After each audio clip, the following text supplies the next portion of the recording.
रेणुका की शादी कुछ ही दिनों पहले शास्त्री नगर में हुई थी। रेणुका बहुत ही आलसी लड़की थी। वो दिन भर बेड पर सोती रहती या फिर मैगजीन पढ़ती रहती और घर के काम भी धीरे धीरे ही करती। एक दिन उसकी सास उसके पास आती है।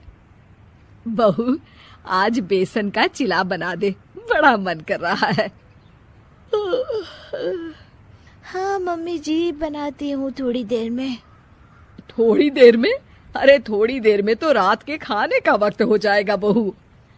अच्छा मम्मी जी, तो फिर आप रात का खाना ही खा लीजिएगा ना। हे भगवान, कैसी आलसी बहू मिली है मुझे, हर काम को बस टालती ही रहती है। रेणुका दिन भर बस आलस पना ही करती रहती।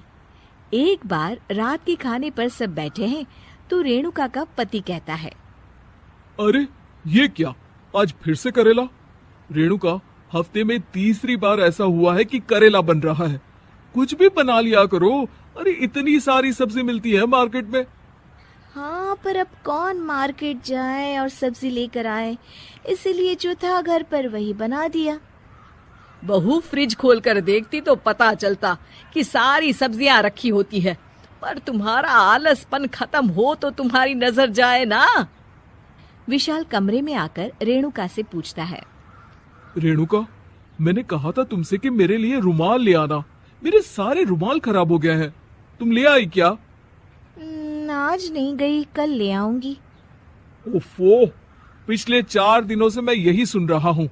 बिना रुमाल के ऑफिस जाना पड़ रहा है। तुम तो बहुत ही आलसी होती जा रही हो रेणुका। आपको रुमाल की जरूरत है ना, तो खुद ही खरीद लीजिए ना। हाँ, अब वही करूंगा। तुम्हारे भरोसे बैठा रहा तो कुछ नहीं होगा। एक दिन दरवाजे पर बेल बज रही होती है और रेणुका सोफे पर बैठी होती है, पर आलस में दरवाजा खोलती ही नहीं। अरे बहू, कितनी देर से बेल बज रही है? क्या कानों में रुई डालकर बैठी हो जो सुनाई नहीं दे रही बेल? मम्मी जी, अब आप आ ही गई हैं तो आप ही खोल दीजिए ना दरवाजा। क्यों मुझे ताना मारकर और देर कर रही हैं? अरे वाह, उल्टा चोर को तवाल को डांटे। सास दरवाजा खोलती है तो उसकी पड़ोसन दरवाजे पर खड़ी होती है। दरवाजा खोलने में इतनी देर क्यों हो गई? सब सो गए थे क्या? और ये भी कोई वक्त है क्या सोने का? हाँ? अरे नहीं नहीं, ऐसी कोई बात नहीं है। आइए आइए, आप लोग अंदर आइए। ओफो, इन सबको भी अभी आना था। अब मम्मी जी लगा देंगी मेरी ड्यूटी किचन में। बहू, पकोड़े तल दे, बहू चाय बना दे। अरे बहू, सो गई क्या? कब से आवाज दे रही हूँ, जा चाय बना कर लिया। हाँ मम्मी जी, अभी जाती हूँ थोड़ी देर में। सास रेणुका को आंख दिखाती है। मतलब थोड़ी ही देर लगेगी चाय बनाने में, अभी ले आती हूँ, बस झटपट। रेणुका रसोई में जाती है और इसी आलसीपन में वो चीनी की जगह नमक डाल देती है।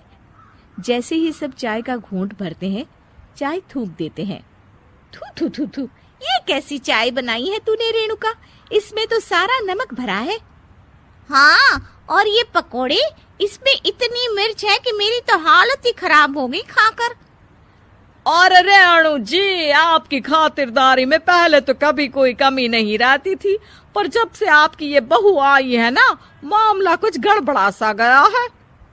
हाँ हाँ, जहाँ आप इतनी एक्टिव हैं, वहीं आपकी बहू एकदम आलसी, एकदम राम मिलाई जोड़ी लगती है।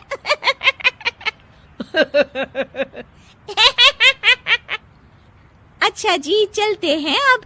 नमक वाली चाय पिलाने के लिए बहुत बहुत शुक्रिया। सब वहां से चले जाते हैं। अरे तूने तो मेरी नाक ही कटा दी बहू। वे लोग क्या सोच रहे होंगे मेरे बारे में? मम्मी जी, मैंने तो शक्कर ही डाली थी, पता नहीं नमक कैसे बन गई शक्कर।